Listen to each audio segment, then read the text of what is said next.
यह कहानी है एक गरीब और ईमानदार किसान की, जिसका नाम राम किशन है। राम किशन के पास ना तो खाने के लिए 2 वक्त की रोटी होती है और ना ही रहने के लिए अच्छा सा घर। राम किशन के पास बस एक छोटा सा खेत था, जिसमें वो खेती किया करता था और करता भी था तो बारिश के भरोसे। एक दिन पेड़ के नीचे बैठकर कहता, हे भगवान, इस बार भी बारिश नहीं हुई। एकमात्र खेती ही तो सहारा था, अब बारिश भी नहीं हो रही। अब मैं कैसे घर चलाऊंगा? मेरा परिवार भूख से तड़प रहा है। बारिश नहीं होने के कारण राम किशन चुपचाप घर लौट आता है। उसकी पत्नी गौरी राम किशन से कहती है, अजी सुनते हो, बच्चे भूख से तड़प रहे हैं। राम किशन सुनता और निराश होता, क्योंकि वह असमर्थ था।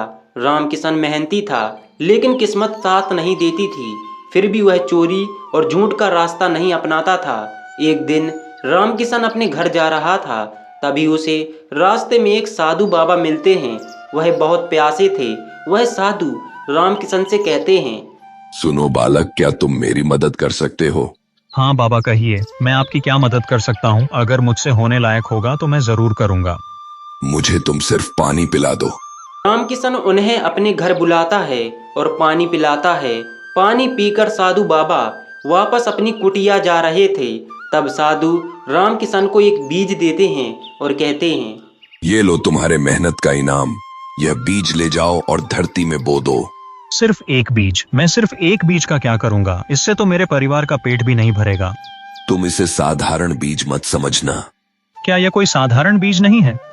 राम किशन उस बीज को चुपचाप ले लेता है, क्योंकि उसके पास और कोई चारा नहीं था।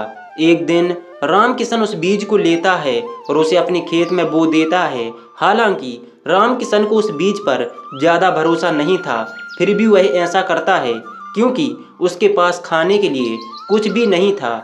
राम किशन बीज को बोकर वापस अपने घर आ जाता है। वह बीज लगातार बढ़ते ही जाता है और बढ़ते बढ़ते पेड़ बन जाता है। अगले दिन राम किशन का पड़ोसी राम किशन के खेत के पास से गुजर रहा था।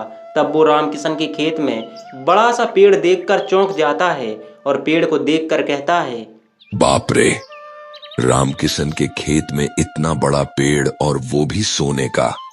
ऐसा कहकर राम किशन का पड़ोसी वहां से चल देता है।